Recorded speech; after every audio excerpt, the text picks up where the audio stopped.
하나님의 말씀은 요한복음 4장 46절부터 54절입니다. 다 함께 합독하시겠습니다.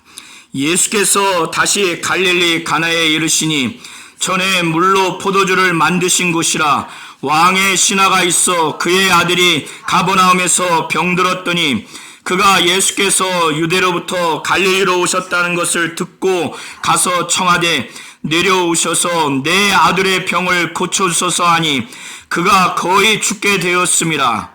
예수께서 이르시되 너희는 표적과 기사를 보지 못하면 도무지 믿지 아니하리라. 신하가 이르되 주여 내 아이가 죽기 전에 내려오소서.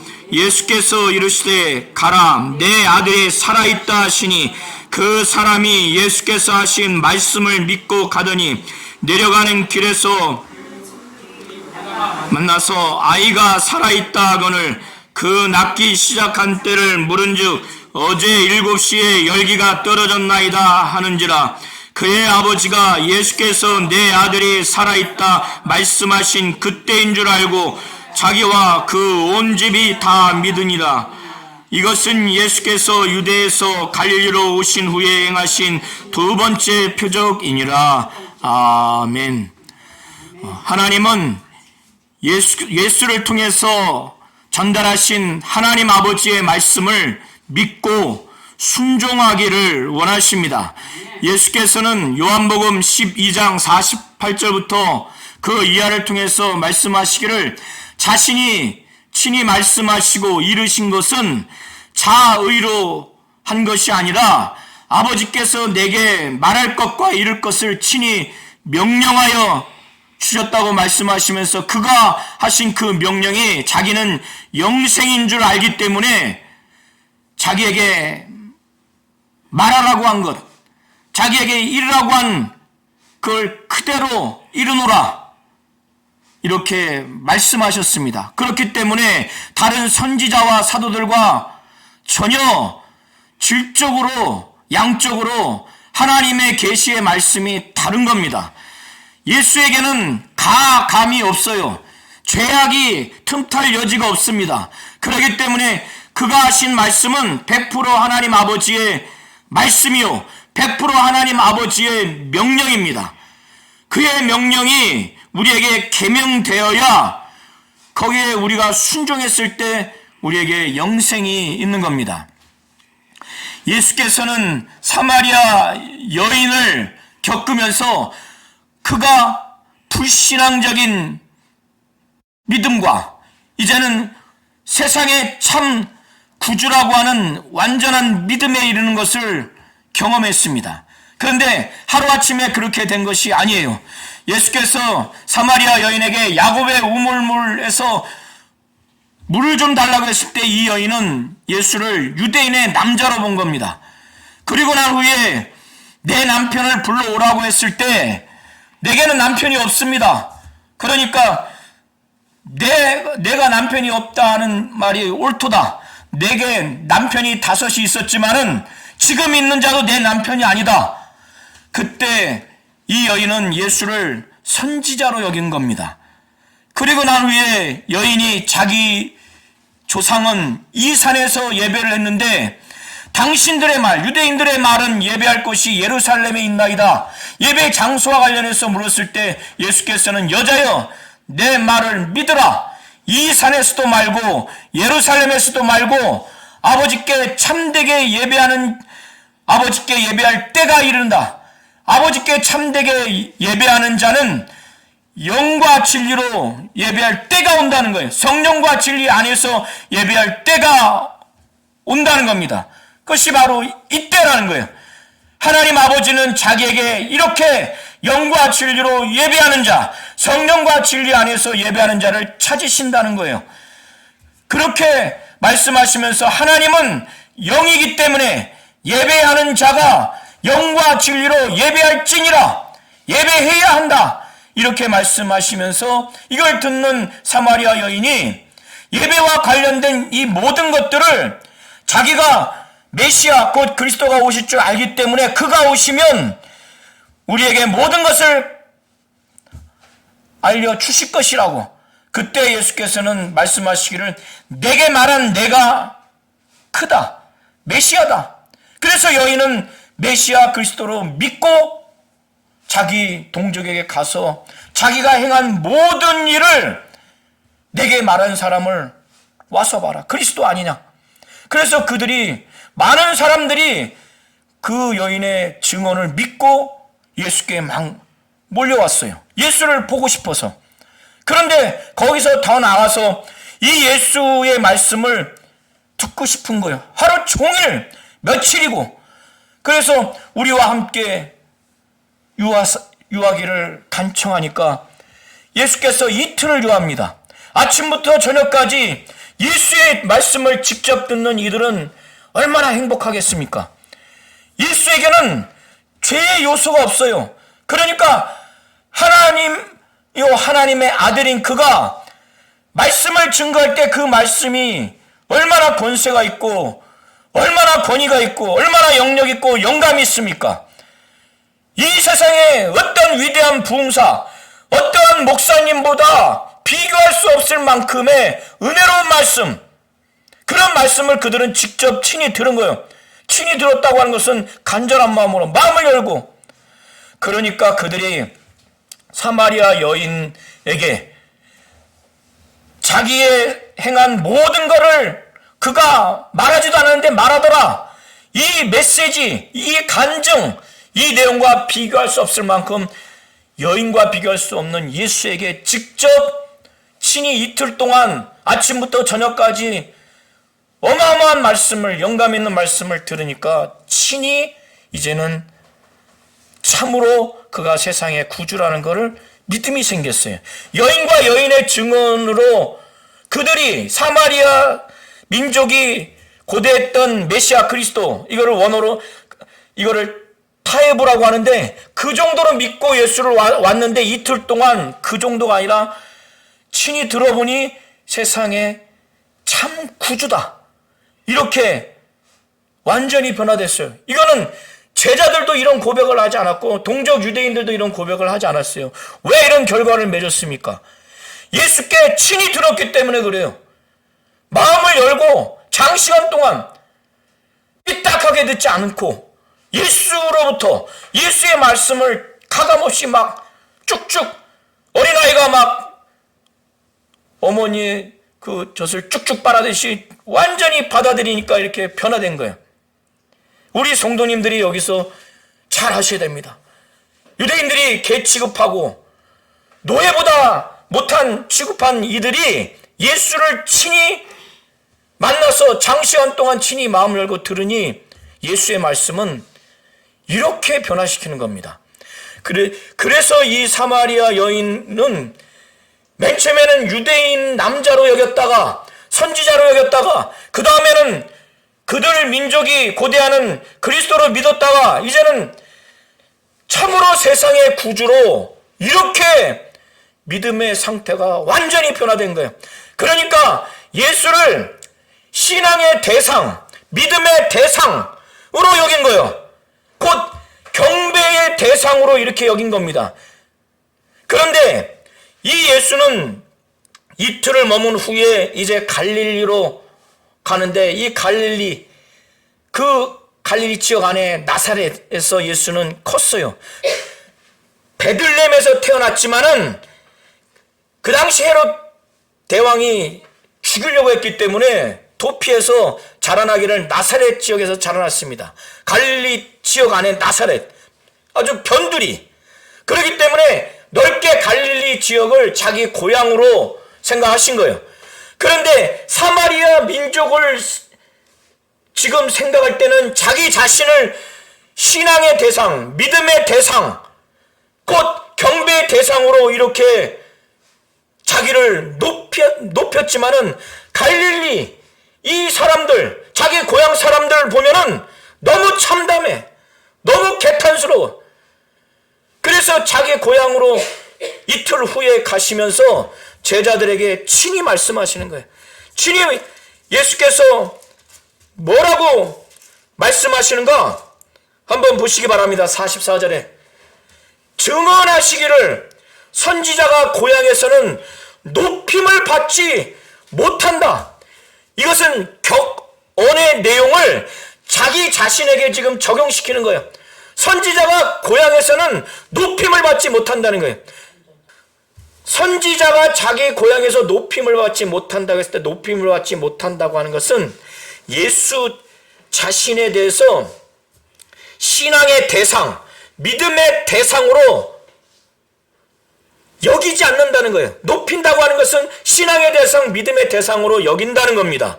곧 경배의 대상으로 여긴다는 것인데, 예수는 이 격언을 인용하면서 자기 자신에 대해서 사마리아 민족과는 다르게 자기 고향 사람들인 갈릴리 사람들은 자기를 신앙의 대상, 믿음의 대상으로, 곧 경배의 대상으로 높이지 않는다는 거예요. 이게 개탄스러운 거예요. 이게 탄식한 겁니다. 그래서 그렇기 때문에 45절의 헬라어 원어의 앞에는 왜냐하면이라고 하는 단어가, 그러므로라고 하는 단어가 있어요. 운이라고. 그러니까 선지자가 고향에서 높임을 받지 못한다고 하는 이 격언을 자기 자신에게 적용시키는 거예요. 갈릴리 그 사람들이 예수 자신에 대해서 고향 사람들이 자기를 신앙의 대상, 믿음의 대상으로, 곧 경배의 대상으로 높이지 않는다 라고 하는 것을 지금 적용시키는 거예요. 그들의 영적인 태도, 예수에 대한 태도의 실상을 지금 보여주는 거예요. 그래서 이걸 그대로 보여주는 게 45절이에요. 그래서 접속사를 곧 그러므로 사용하는 거예요. 그러므로 이 45절 내용이 그걸 반영하는 내용이라는 거예요. 뭐냐? 갈릴리 사람들이 영접은 해요. 영접한다는 것은 신앙의 대상, 믿음의 대상으로, 곧 경배의 대상으로 막 높이는 게 아니라 그냥 환영하는 거예요. 왜 환영하는가? 45절 후반부에 이미 명절에, 유월절에 이 갈릴리 사람들의 상당수가 예루살렘에 올라갔었어요. 그때 예수께서 유월절에 많은 그 일들을 행하셨는데, 그 중에 하나가 성전에서 재물들을 다 내쫓았죠. 환전상의 그 상을 엎어버리고 다 내쫓아버렸어요. 그것도 봤지만은 표적을 행한 걸 봤단 말이에요. 그런데 이들은 그걸 보면서 예수의 그 중에 예루살렘에서 2장 23절부터 한번 25절을 보시기 바랍니다. 제가 한번 읽겠습니다. 유월절에 예수께서 예루살렘에 계시니 많은 사람이 그의 행하시는 그 표적을 보고 그의 이름을 믿었으나 예수는 그의 몸을 그들에게 의탁하지 아니하셨으니 이는 친히 모든 사람을 아시며 또 사람에 대하여 누구의 증언도 받으실 필요가 없었으니 이는 그가 친히 사람의 속에 있는 것을 아셨습니다. 그러니까 유월절에 예수께서 예루살렘에서 표적을 행했어요. 많은 사람이 예수의 행하시는 표적을 보고 예수의 이름을 믿었지만은 그것은 신앙의 대상, 믿음의 대상으로서 예수를 경배하는 차원에서 믿은 게 아니에요.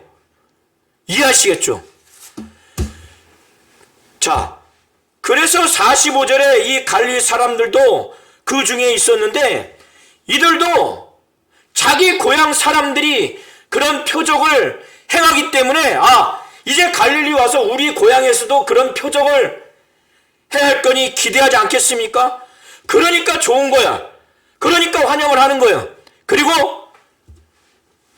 자기 고향 사람이니까 환영을 하는 거예요.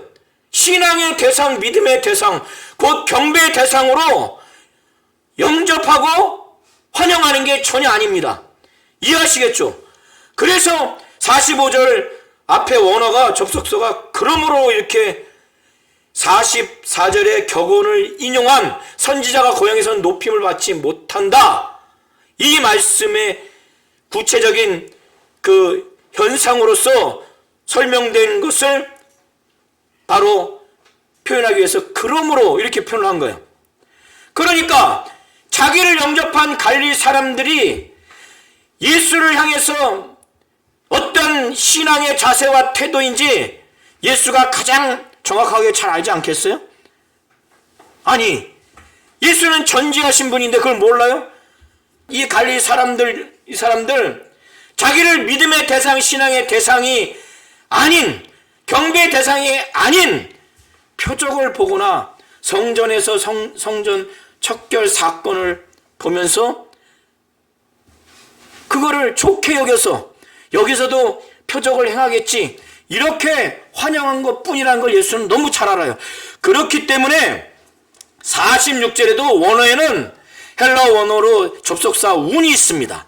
그것이 이제 빠졌는데, 그래서 그러므로 그렇기 때문에 이 지금 영접하는 이 사람들하고 머물러 있을 이유가 없어요. 그래서 갈릴리 가나 지역에 다시 가는 겁니다. 이 갈릴리 가나 지역은 첫 번째 표적을 행한 곳인데, 지난 수주 전에 설교를 했죠. 물을 포도주로 변화시킨 그 사건의 발생지가 바로 갈릴리 가나입니다. 그런데 거기에 갈 수밖에 없어요. 이 갈릴리 사람들이 자기를 영접했을 때 그들은 신앙의 대상, 믿음의 대상, 곧 경배의 대상으로 여기지 않기 때문에 갈릴리 가나로 간 거예요. 사도 요한은 그 갈릴리 가나를 전에 물로 포도주로 이적을 행한, 표적을 행한 곳이라고 이렇게 설명을 합니다. 예수는 거기에서 표적을 두 번째 일으키고자 하는 의도와 목적으로 간 거예요. 요한복음 20장 30절 31절에 뭐라고 기록되어 있습니까?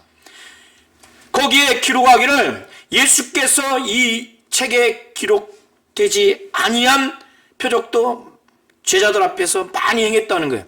그런데 이 책에 이것만 기록한 것은, 이 표적을 기록한 것은 이 표적을 통해서 예수가 하나님의 아들 그리스도임을 믿게 하기 위한 것이라는 거예요. 그리고 믿고 이 예수의 이름을 힘입어서 영생을 얻게 하기 위해서 요한복음에 7가지 표적이 기록되어 있습니다. 이 전체 표적은 왜 예수께서 표적을 일으켰고 요한이 왜 요한복음에 이것을 기록했다고요? 예수가 하나님의 아들 그리스도라고 하는 것을 믿게 하기 위해서, 그리고 믿고 예수의 이름을 힘입어서 생명을 얻게 하기 위해서 기록한 거예요. 갈릴리 가나에 다시 간 것은 왜 갔는가? 예수의 정체성, 메시아 그리스도라고 하는 것을 믿게 하기 위해서, 누군가에게, 그리고 그 믿는 자에게 생명을 주게 하기 위해서 이거를 예수께서는 갈릴리 가나로 가신 것입니다. 자, 예수께서 갈릴리 가나에 다시 가셨는데 그곳에 왕의 신하가 있었는데 그 왕의 신하의 아들이 지금 몸에 막 열이 나서 거의 죽게 된 상황이에요. 아들과 그 왕의 신하는 살고 있는 것이 가버나움 지역입니다. 그러니까 사마리아 지역 수가라는 동네에서 갈릴리 가나까지는 60km 정도 된다고 합니다. 대략. 그리고 가버나움 지역에서 갈릴리 가나는 34km 정도 된다고 합니다. 그러면 자, 이 당시의 왕은 헤롯 대왕 밑에 아들 3명이 있는데 헤롯 대왕이 관할하는 그 지역을 분할해서 세 아들에게 세 지역을 각각 분할해서 거기를 다스리게 했어요. 여기서의 왕은 헤롯 안디바 내지는 헤롯 안티파스입니다. 그 왕의 밑에 있는 신하예요. 그러니까 관리입니다. 그러니까 명예도 있고 권력도 있어요. 근데 그의 아들이 시름 앓다가 하루 이틀 앓지 않았겠죠. 그러니까 거의 지금 죽어가고 있는 상황이에요. 자, 어머니든 아버지든 그러니까 외아들인지는 모르겠으나 만약에 외아들이라고 하면은 아들이 지금 죽어가고 있어요. 돈을 써보지 않았겠어요? 용하다고 하는 의원들을 다 불러가면서 해보지 않았겠습니까? 아들이 지금 죽어가고 있어요. 거의 지금 죽어가고 있다고 지금 표현이 돼 있어요. 그러니까 거의 죽은 거나 진비 없는 상태. 이때 그걸 바라보는 아버지의 그 마음은 어떻습니까? 가슴이 무너지죠. 숨이 안 쉬어져요. 내가 차라리 죽고 이 아들을 살아야지. 돈은 다 써보고 올 대로 써보고, 의원은, 용하다는 의원은 다 데려와서 해볼 대로 다 해보지 않았겠습니까? 갈리로 들어오셨다는 것, 유대로부터 갈리로 오셨다는 것이 소문에 소문을 지나서 갈릴리 가나에 도착을 했는데, 거기서 34km 떨어진 가버나움까지 그 소문이 다 들린 거예요. 자, 이 아버지가 무슨 희망이 있습니까? 아들이 지금 죽어가고 있는데 무슨 희망이 있어요? 어머니는 무슨 희망이 있습니까? 그러니까 지금 이 예배 장소부터 수원역까지가 30km입니다. 그러면 말을 타고 왔다는 기록이 없으니까 걸어왔다고 만약에 가정을 하면 걸어만 왔겠습니까? 뛰어오다가 숨이 차면 찰 때까지 뛰다가 또 걷다가, 여기서 수원역까지면요 하루 종일 가야 됩니다. 잠은 안 잡니까? 밥도 먹어야죠. 밥 먹는 게 먹는 거야 아니야. 막 가슴이 찢어질 정도로 막 뛰고, 왜? 아들 하나 살리려고. 이 왕의 신화는 아들을 살려야 되겠다고 하는 그것 외에는 없어요. 다른 거는 살 소망이 없어요. 사는 게 의미가 없어. 내가 죽고 아들을 살려야지. 심장이 막 몽둥이로 맞은 것처럼 멈춰지고, 충격을 받은 상태에서 돈은 다 써보고, 의원은 다 대동해봤는데 죽어가고 있는데, 얼굴은 열이 나서 이제 거의 죽은 사람의 얼굴이 돼 있는데, 그는 무슨 생각을 하면서 뛰어갔겠어요? 그때 예수는 뭐예요? 이적을 행하는 분, 표적을 행하는 분, 병 고치는 분, 이런 분으로 생각하고 전심전력 뛰고 걷고 하는 거예요. 그런데 어떻게 해서든지 예수를 만난 거야. 만났어요. 그러면서 청하는 거예요. 애원하는 거예요. 내려오셔서 내 아들의 병을 좀 고쳐달라고. 이건요, 자기가 관원이든 어떤 명예와 권력이 있든 그 창피할 게 아니야. 지금 만났다는 것 자체가 지금 너무나 천군만마를 얻은 거야. 왜? 내 아이가 지금 뛰어오면서 걸어오면서도 죽었는지 안 오는지도 모르잖아. 거의 지금 이제 자기가 아버지로서 할 수 없는 거예요 지금. 근데 예수에 대한 확고한 어떤 신뢰, 기대가 뭐냐? 이 예수는 병을 고치는 분, 표적과 기사를 행하는 분이다. 내 아들을 이분만 모시고 오면 내 아들이 산다. 이거예요. 이거. 자, 여기에서 이 아버지의 마음을 이해할 수 있는 건 그의 아내 외에는 없어요. 아무도. 자, 이런 아버지에게 누구든 이걸 공감해 줄 망정, 이 상태에서 이 처참한 상황, 이 아버지의 심정에 반하는 말을 하거나 감정이입을 하면은 어떻게 되겠어요? 이 아버지는 누구에게 위로를 받습니까? 그런데 자, 그 다음에 예수의 이 정도 됐으면 예수는 그 아들이 거의 죽게 된 걸 알까요, 모를까요? 당연히 알죠. 당연히 알면은 어떻게 해야 될까요? 눈물을 흘리면서 안아주고 당장이라도 말을 대동해서 가자, 이렇게 해야 되겠죠. 자, 그런데 자, 한번 보시기 바랍니다. 자, 48절을 한번 48절, 50절을 한번 합독하시겠습니다. 시작. 예수께서 이르시되 너희는 표적과 기사를 보지 못하면 또 도무지 믿지 아니하리라. 신하가 이르되 주여 내 아이가 죽기 전에 내려오소서. 예수께서 이르시되 가라 내 아들이 살아있다 하시니 그 사람이 예수께서 하신 말씀을 믿고 가더니 내려가는 길에서 48절을 보시기 바랍니다. 이런 지금 상황에 왕의 신하에게 아들이 지금 죽어가고 있는 이 아들을 30km 뒤에 두고 가슴이 찢어질 정도로 뛰다가 걷다가 먹는 게 아니죠. 그런 왕의 신하가 예수를 만났을 때 이 예수가 하신 말씀을 보세요. 너희는 표적과 기사를 보지 못하면 도무지 믿지 아니하리라. 도무지 믿지 않아. 자, 이게 왜 예수가 이렇게 말씀하신지 우리 성도님 잘 이해하셔야 돼요. 지금까지 가슴이 찢어질 정도로 뛰어오고 다리가 풀릴 정도로 뛰고 걷고 내 아들이 지금 죽었는지 살아있는지 죽었을까? 죽은 거 아니야? 가슴이 무너지고 가슴이 숨이 안 쉬어지고 하늘이 그냥 까맣게 보이고 이런 아버지가 달려와서 만났는데 듣는 얘기가 이 왕의 신하를 포함한 이 갈릴리 사람들 전체를 향해서 말하는 거예요. 너희는 표적과 기사를 보지 못하면 도무지 믿지 아니하리라. 그러니까 예수 자신에 대해서 이 왕의 신하가 전심전력에서 가슴이 찢어질 정도로 다리가 풀려질 정도로 절박하게 온 것은 예수가 하나님이고 하나님의 아들 메시아 그리스도라는 믿음을 갖고 온 게 아니에요.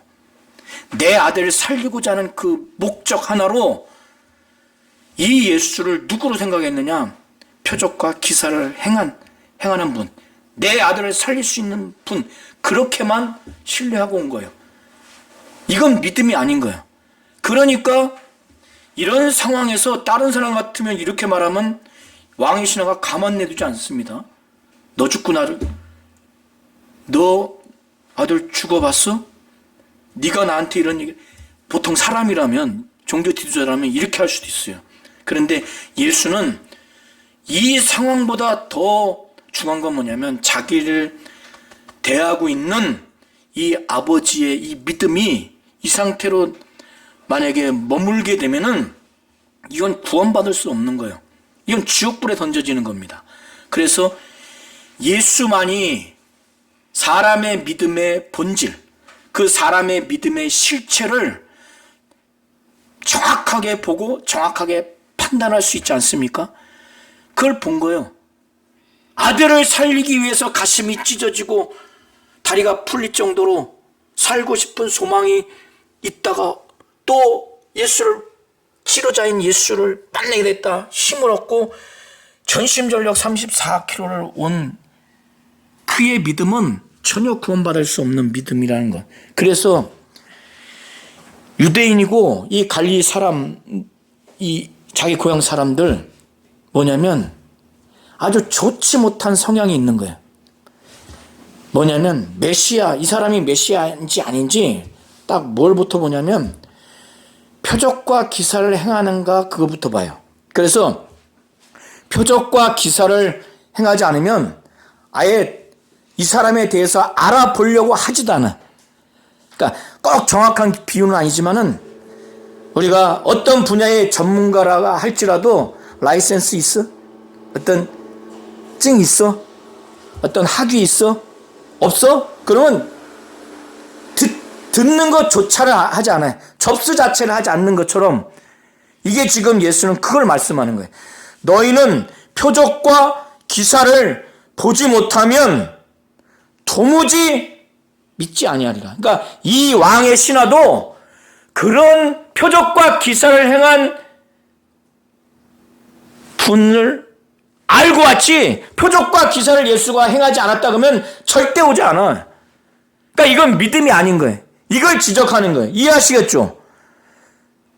증이 없으면 아예 들여보내지도 않는 것처럼 아무리 세계적인 전문가라 할지라도 박사가 없으면 아예 들어보려고 하지도 않아. 그러니까 표적과 기사가 이들 앞에 보여주지 않으면 됐어. 알아보려고 하지도 않아. 그걸 지금 지적하는 것으로 보시면 됩니다. 너희는 표적과 기사를 보지 못하면 도무지 믿지 아니하리라. 그러니까 이의 믿음의 본질, 믿음의 실체 자체가 믿음이 아니라고 하는 거예요. 아주 이게 나쁜 성향인 거예요. 이해하시겠죠? 그래서 이 갈릴 사람들 일부와 예루살렘에 있는 여러 유대인들이 명절에 곧 유월절에 예수께서 행하신 표적을 봤지만은 그들이 메시아로 믿어요, 안 믿어요? 안 믿어요. 그들은 자기들의 목적과 동기가 있고 이 목적과 동기를 따라서 자기들이 그거를 믿는 방식과 조건을 제시해 주지 않으면 안 믿어요. 그래서 표적과 기적을 보면은 이들이 믿는 게 아니에요. 예수께서는 표적과 기사를 보여줘서 그들이 갖고 있는 그 믿음의 불완전성, 이걸 말하려고 하는 게 아니에요. 이해하시죠? 아예 표적과 기사만 안 보여주면 그 사람이 실제 메시아임에도 불구하고 첩수를 안 한다니까. 이런 자세, 이런 성향을 지금 지적을 하는 겁니다. 그러니까 왕의 신하도 알아. 왕의 신하도. 무슨 말인지 예수의 이 개탄스러워 하시는 이 말씀, 탄식하면서 책망하시면서 하는 말씀을 자기도 이제 알아듣겠어. 그래서 심령의 태도의 변화를 보인 거예요. 그래서 그 다음에 49절에 예수께 두 번째 간청하는 것은 심령의 태도의 변화를 담고 있는 표현으로 보셔야 됩니다. 그래서 신하가 이르되 주여 내 아이가 죽기 전에 내려오소서. 이제는 예수 자체에 대해서 메시아 그리스도라는 건 모르지만 이 예수에 대해서 인격적으로 내가 믿어야 되겠다. 그리고 그의 말씀을 내가 믿어야 되겠다. 이렇게 심령의 변화를 가져온 거예요. 예수는 이걸 알겠어요, 모르겠어요? 이런 변화가 있지 않았다면은 50절의 말씀을 하지 않습니다. 48절의 말씀을 거듭 반복하지. 내가 이렇게 얘기했는데 너는 표적과 기사를 보지 못하면 도무지 믿지 아니하리라. 아직도 변화되지 않았느냐? 이렇게 아마 했을 수도 있어요. 그런데 50절에는 완전히 이에게 명령해요. 이 사람이 예수의 말씀을 믿을 거라는 기대감. 그래서 50절에 예수께서 이르시되 가라 내 아들이 살아있다. 태도 심령의 그 변화가 없는 상태에서 이 왕의 신하에게 이런 예수의 말씀을 믿도록, 예수의 말씀에 순종하도록 하는 게 가능하지 않겠죠. 이 짧은 기간에 변화된 걸로 보셔야 돼요. 그러니까 가라는 거예요. 내 아이가 살아있다. 이때 시간이 뭐냐면 7시입니다. 유대인 시간법으로는 오후 1시고 로마 시간법으로는 저녁 7시예요. 자, 이 왕의 신하가 메시아 그리스도라고 믿지 않고, 아직까지는 믿지 않아요. 그냥 이 예수에 대해서 인격적으로 신뢰하는, 전적으로 신뢰하는 태도의 변화가 있었고, 그러니까 이 예수의 말씀은 내가 들어야 되겠다. 그 중에 아이가 살아있다. 내 아들이 살아있다. 이 말씀을 그대로 믿은 거예요. 그래서 가고 있는데 아이가 살아있다고 하니까 얼마나 기뻐요. 그걸 믿고 간단 말이에요. 의심의 여지도 있겠지만은 의심하지 않고 가는 거예요. 근데 보세요. 이 아버지의 믿음으로 이 아이가 살아난 게 아니에요. 이미 예수는 유대인 시간법으로 오후 1시에 내 아들이 살아있다 이미 얘기를 했죠. 그러니까 그때 즉시로 살아난 거예요. 그 살아난 사실을 이 아버지는 보지 않고 믿고 가는 거예요. 그러다가 그때 34km 떨어진 저 가버나움 지역에서 이 왕의 신하의 종들이 보다가 열기가 떨어졌어. 애가 살아났어.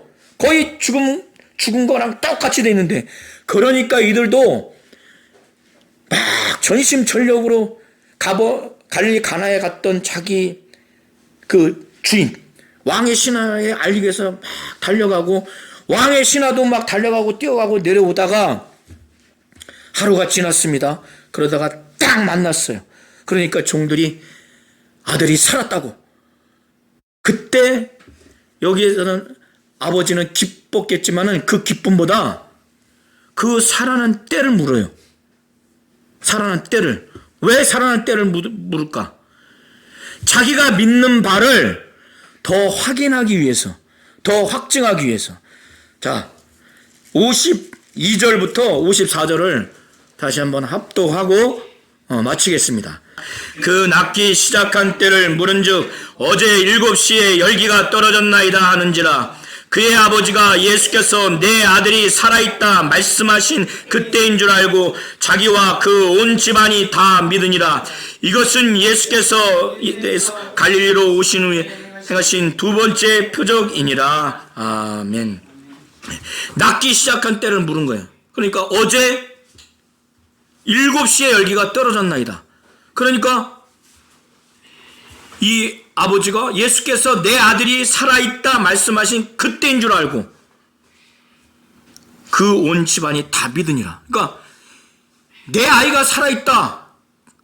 가라, 내 아이가 살아있다. 그래서 아이가 살아있다고 하는 것은 믿고 갔지만 그 말씀하신 그때인 거는 모르는 거예요.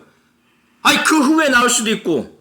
그런데 정확히 그때라고 하니까 이게 온몸에 전율이 일어난 거죠.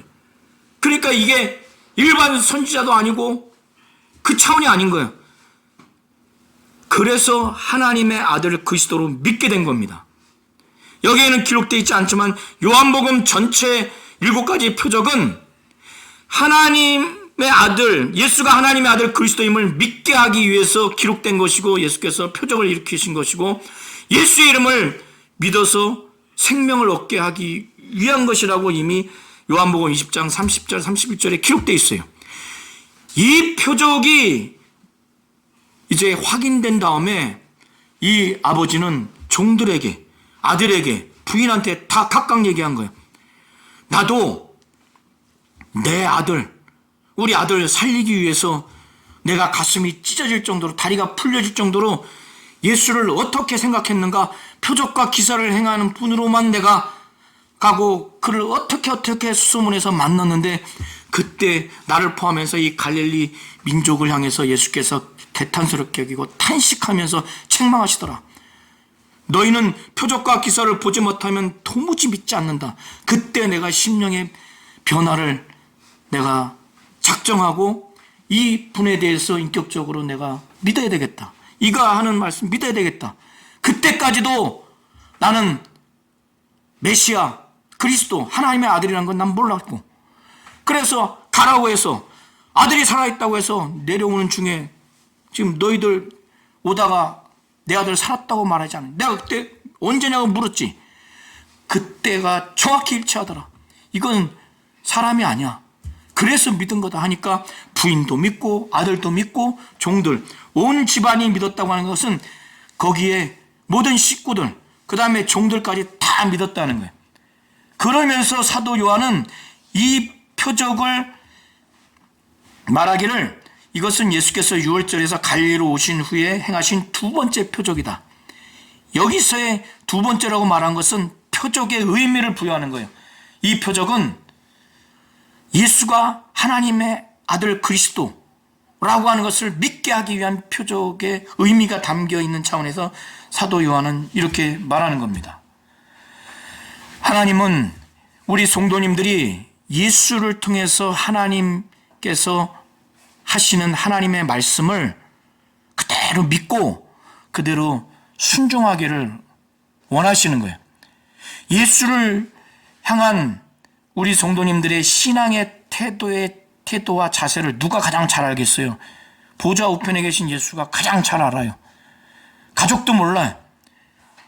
이 사마리아 여인이 처음에는 유대인의 남자로 또 선지자로 또 그리스도로 알았다가 나중에는 그가 참으로 세상의 구주로 완전히 신앙의 대상, 믿음의 대상, 곧 경배의 대상으로 완전히 변화된 것처럼 이 왕의 신하가 표적과 기사로만 예수를 알았다가 그 다음에는 예수의 책망을 듣고 이 예수 인격적으로 신뢰해야 되겠다, 말씀을 믿어야 되겠다 했다가 그 다음에는 완전히 자기뿐만 아니라 온 가족이 예수를 메시아로 하나님의 아들로 믿는 이 변화가 있는 것을 우리 성도님들이 잘 아셔서 예수만이 믿음의 실체, 믿음의 본질을 우리 성도님들이 정확히 볼 수 있고 그거를 요구할 수가 있어요.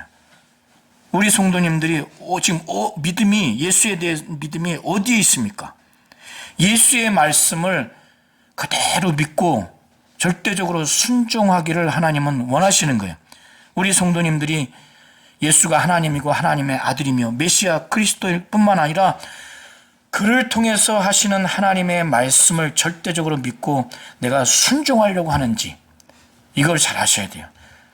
아니면 이 왕의 신하처럼 가장 다급한 내 가족의 건강을 위해서, 사업을 위해서, 또 진학과 취업을 위해서 그렇게 하는 것인지, 예수를 그걸 해결하는 분으로 바라보는 것인지 잘 점검하시기 바랍니다.